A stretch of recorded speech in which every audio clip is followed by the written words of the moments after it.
Now, as this is our first game, I could very much appreciate some feedback from y'all about anything with the cast. We want to make sure, of course, that I'm putting together the best possible quality stream for you guys. So, audio feedback, if there's something I'm doing wrong with the camera, whatnot, please let me know. All right, here we go. Game one of the WoWS Classic Tournament Group Stage. NTT versus RAPAX. NTT bringing a Gearing, a Daring, and double Kleber for their destroyers, followed up by double Moskva and a Des Moines, and a Burgon and a Conquer. Interesting battleship choices here. They've gone for all of the, I guess, kind of limited picks except for the battleships. Interesting. RAPAX now, which stands for Legio 10, 11th Legion, is bringing double Kleber plus a Yu Yang. Now, this guy is most likely going to be radar, and he's not. He's actually smoke. That's going to be interesting. Paired up with the Wooster there, we kind of get the idea what he's looking for. He's going to do the whole death snail thing, and the Wooster will radar, and they will just whack whatever they discover. We've got Moskva, Des Moines, Hindenburg. Sea Raptor would be so proud. And then for battleships, Yamato and Montana. So out of the 4 battleships, only 1 battleship is on the... No, never mind. None of the battleships are on the limited list. Is that correct? Let me tab out real quick and double check. Yeah. These guys choosing just to bring all the fun stuffs. Yeah, very interesting. Very interesting.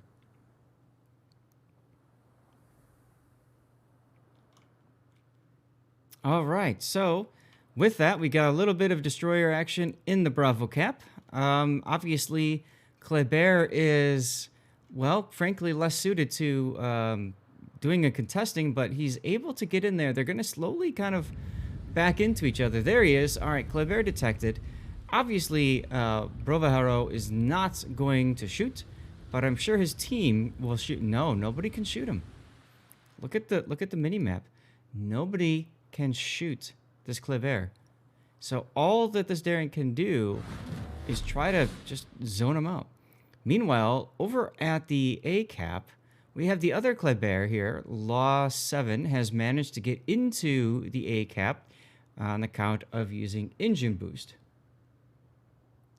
And meanwhile, additional Classic is smoking up his teammate.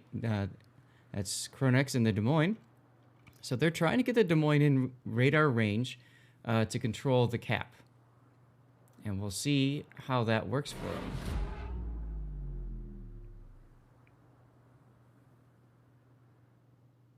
Okay, cool. Just double checking a couple things. There's the radar, and there goes Law. He knows he's got to get out of there. But this is a big one. The Moskva, where you would expect a Moskva to be on this map, popping his radar. Now the Des Moines is detected, as is the Gearing. The Gearing is going to be pushed back as well now. This is typical what you see at high-end competitive play. Meanwhile, over at the seaside, the double Klebers have managed to grab the sea cap, and the Yu Yang and Wooster are being forced back a little bit, with the Hindenburg taking a good chunking. But Classic also in trouble. We've got Des Moines. There's the Kleber. Kleber used his reload booster just now. And radar has fallen off, which means that now Classic is able to get back into the cap. But he's got to be careful because there's a Des Moines over here too. Which means if Classic is back in the cap, Des Moines just hits W a little bit more and then pops the radar. This is the hard part about this particular map. Lots of back and forth. Lots of back and forth. And torpedoes on rep. Oh, he takes 1 amidships for his trouble.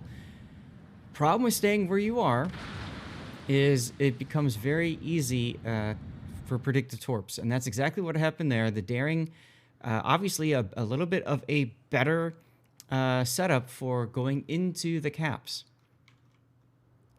Now, Matt, the Italian, trying desperately to get into the cap at sea to stop the point bleed. As you can see, NTT is currently winning on points on the strength of 2 caps. As soon as he goes in, I have a feeling we're going to see that tripwire radar. Ah, and there it is. Communicating with the team. Hey, who's going to radar? Which one of the 2 Moskvas are going to radar? So good communication there. We got Hydra up by both of them. I'm curious as to why both of them have popped their Hydra at the same time. And you can see there, ooh, Mr. Atlantis wasn't ready. He had AP in the barrels.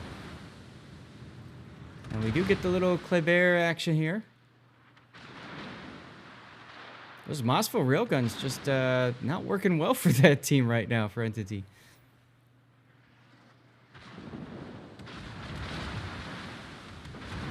Oh my goodness.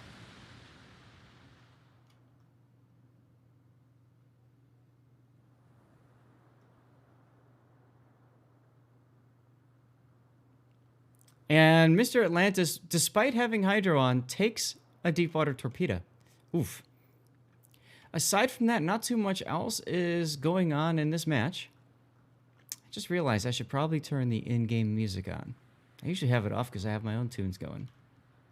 Let's do that real quick. Music in battle. There we go. All right. You didn't miss anything while I did that. Now, here's the Kleber. Might take another daring torp. This, he's okay. Convenient gap there, but he's just charging right in. This is how you defeat the concealment gap. Is you go in so fast that there's no chance that the enemy destroyer can react and get out in time. Now, this is a one-way ticket, most likely, for this Kleber, as he's... Well, no, actually... No, the daring smoking has allowed the Kleber here to go dark. Nobody else is able to shoot him. And you can see what's happening with the rest of the team. They're just shooting into that smoke, that Hindenburg there. Doing a nice job of constantly shooting into the smoke. Of course, the daring has moved on at this point. I think that was a slight misplay there with the Kleber disengaging.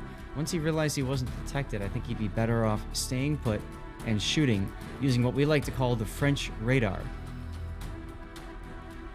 Now we got some torpedoes coming up on Matt the Italian Zhu Yang, and he takes one on the face. Will he take a second? No.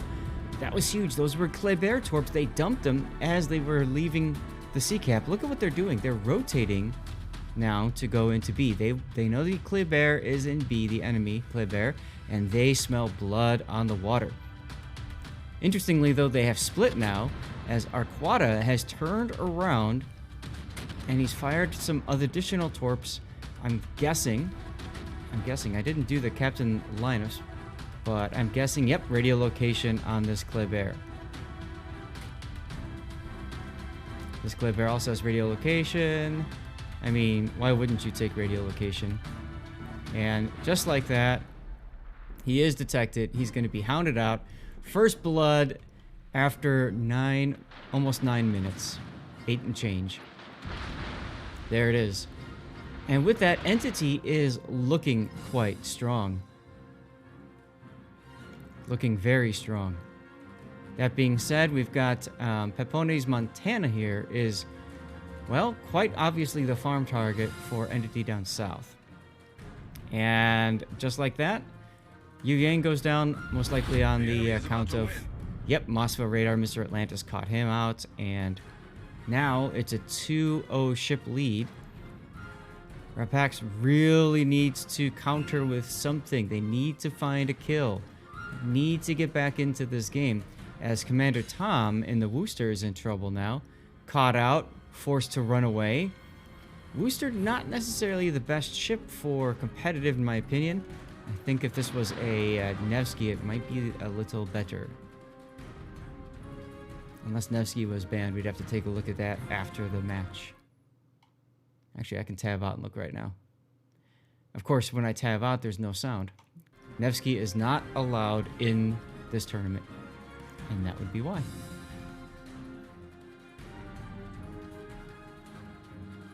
Gotta love World of Warships, man. You have the, if you tab out, you can't hear the sound unless you mod it. Let's go back to the overall view and see what's going on.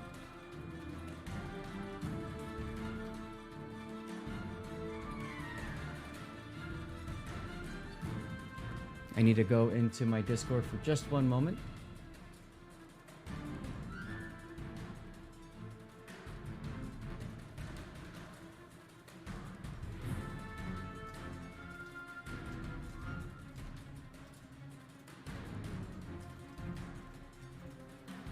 Now, like I said, I was very... Ooh, there we go. Another kill, this time by NTT's Daring.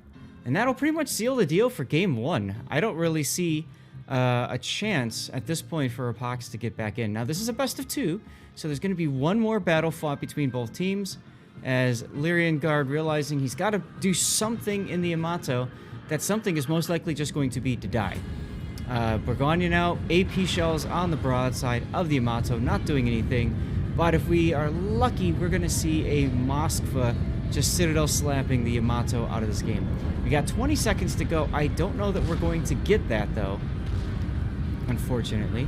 But we might get an execution here. Oh, Des Moines goes down. That's a time extension. That gives us the time we need to watch this Yamato take all the torpedoes in the world and go down. Very nice hit.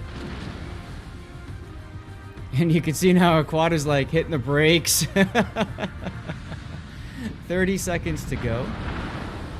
Aquada might go down here now. If he does, that will extend the game.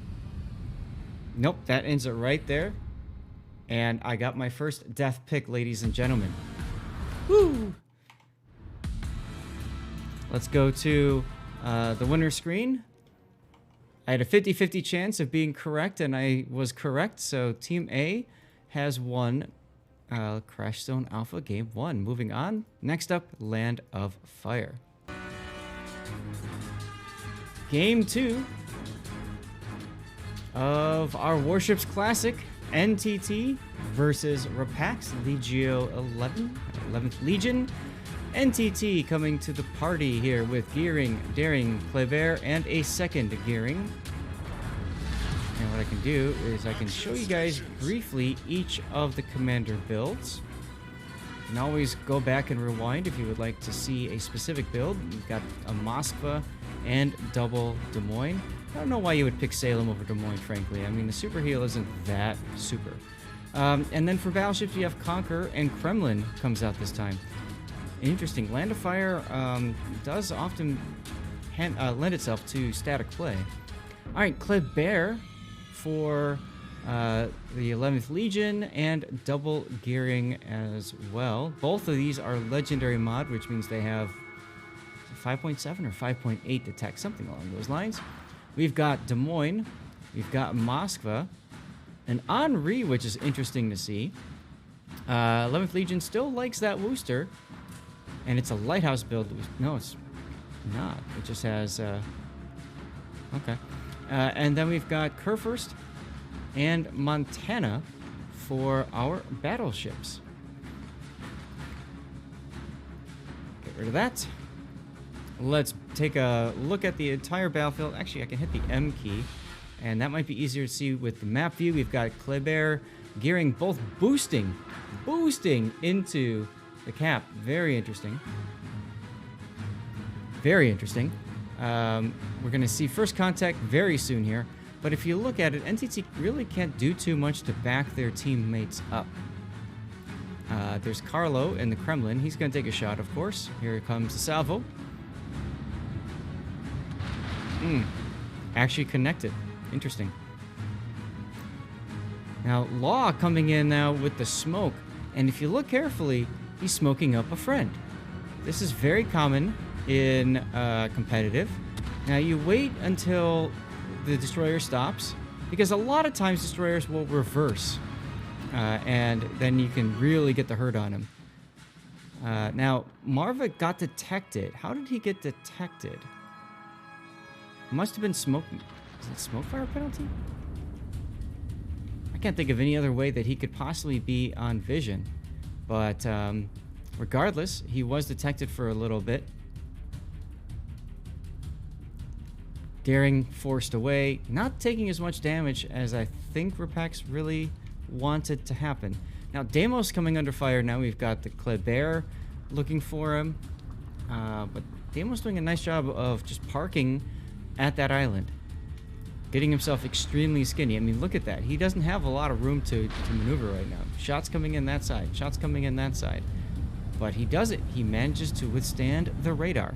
And as a result, he's going to be able just to walk into the B cap and take it literally under the nose of this Des Moines. Very nice play there.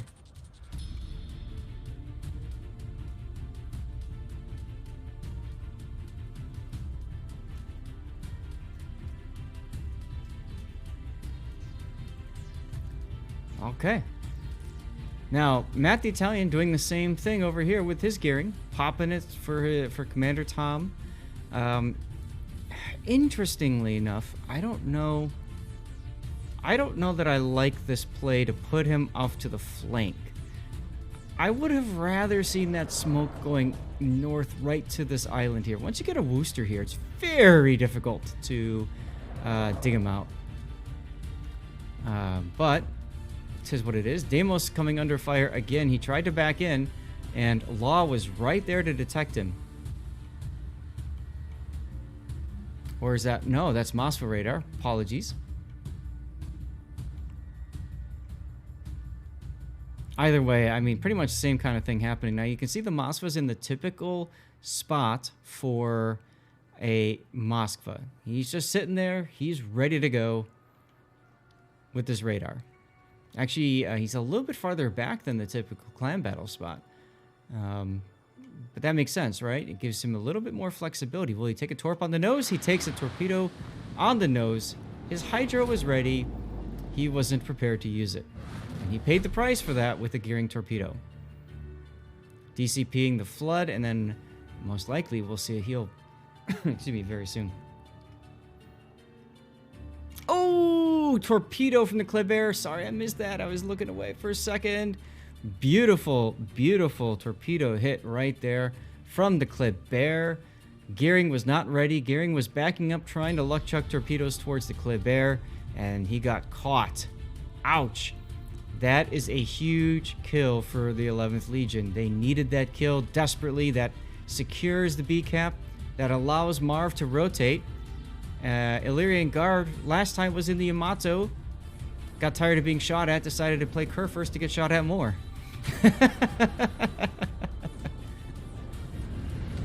I mean, you can see he's just getting hammered.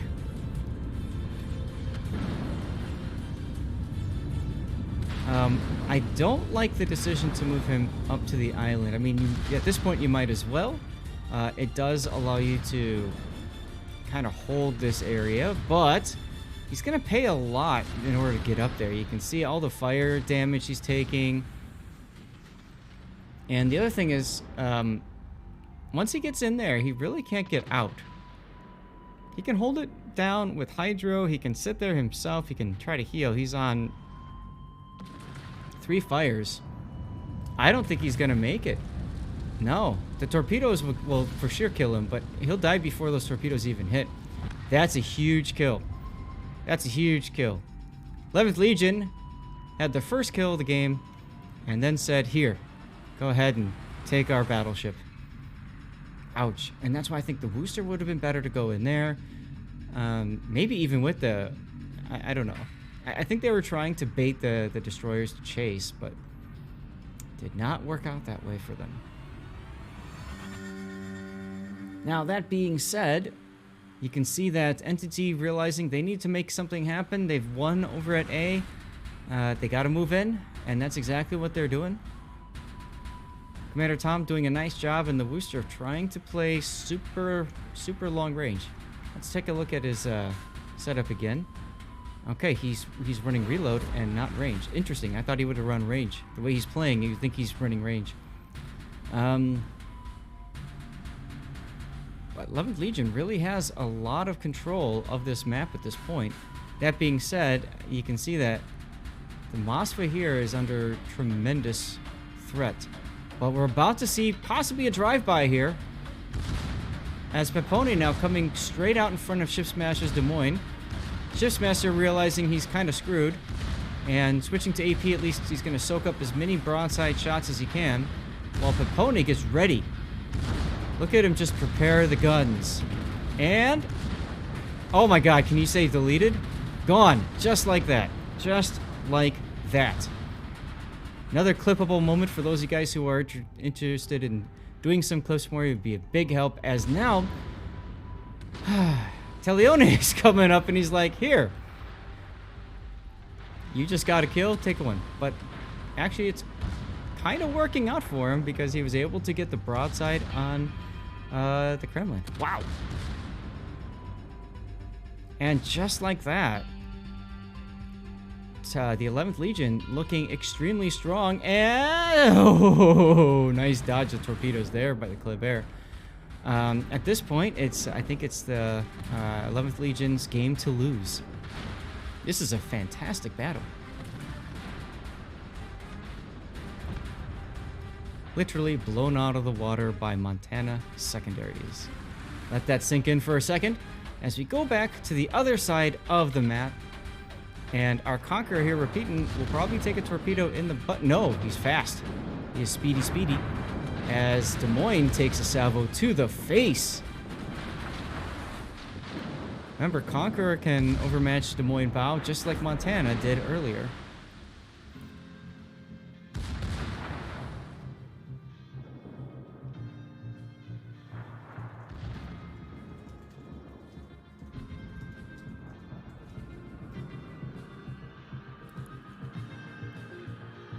And there goes the 11th Legion's Des Moines.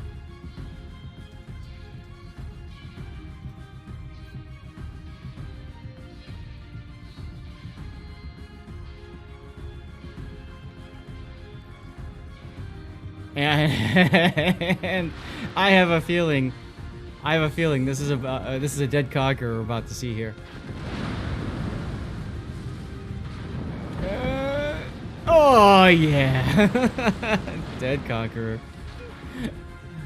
Another good clip moment there. Oof. Outstanding. This second game has been crazy. The series has been fantastic. But this second game, I'll tell you, 11th Legion came right back and said, you know, we're not going to just let them walk all over us. We're going to make them work for it. And we're going to hurt them. And there you have it. There you have it. Oof. Big hit there. And this kill will most likely seal the deal as Rovharo is trying desperately to break line of sight, hit the smoke. Still being shot at, though. Wow. That focus fire coming in. They are fishing hard for him. Engines are on, but he's not on fire, and he's going to skate. He's just going to slide away. Wow.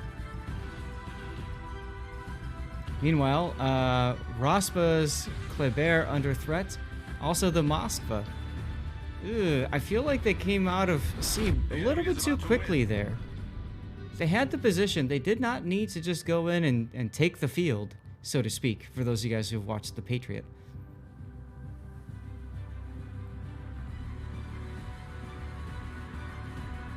I mean, just look at, there's so many, like, I'm looking along the axis here of all the battles, right? You've got the Worcester fighting the Moskva. You've got the Moskva here. This might be deleted. No. AP coming in right now from the Des Moines. This could do it. Nope. Just barely not enough. Chunking has come into play, and he is under fire. Now, that is going to extend the match. And this is what I was talking about. There was absolutely no need to just go full send after winning that side of the map. Take your time, put everybody together, and then sally forth.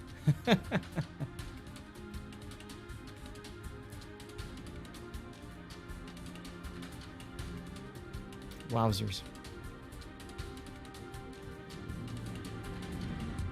So who's gonna die next? I gotta get ready for my death pick here. Rovharo is gonna smoke. Yep, there he goes.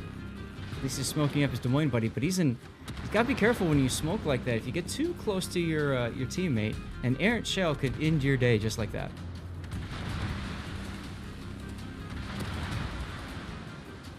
Torpedoes coming in, but Kronex has his hydro going. I don't think that those torpedoes are going to hit anything at all. Commander Tom painting himself into a corner, but he's managing with the help of Matt the Italian's gearing to completely farm out the Moskva. There he goes. Very nice play by Commander Tom this game. One, he stayed alive, and two, he just came away with a kill, doing a 2v1. And just like that, the daring goes down. One little contact, and there he goes. We got 30 seconds to go. I think this will be my death pick. I don't know anybody else that's close enough to dying. So I'm just going to park my camera here, and we're going to see what happens. Oh, never mind. We have a time extension as Ross comes away dying to Arquata's Kleber right there. 50 seconds to go. 5-0. Are we going to see another death? Maybe.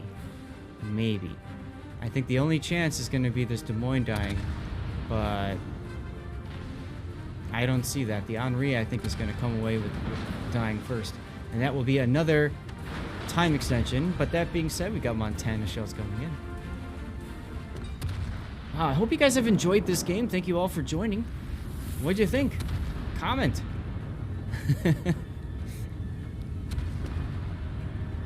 I like the moving around by the Des Moines here.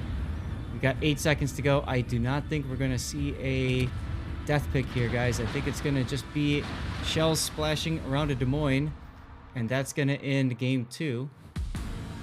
And just like that, I need to change out my setup here. And ta-da! Whoops, I gotta go to the winner screen, don't I? Here. There you go. Congratulations, 11th Legion.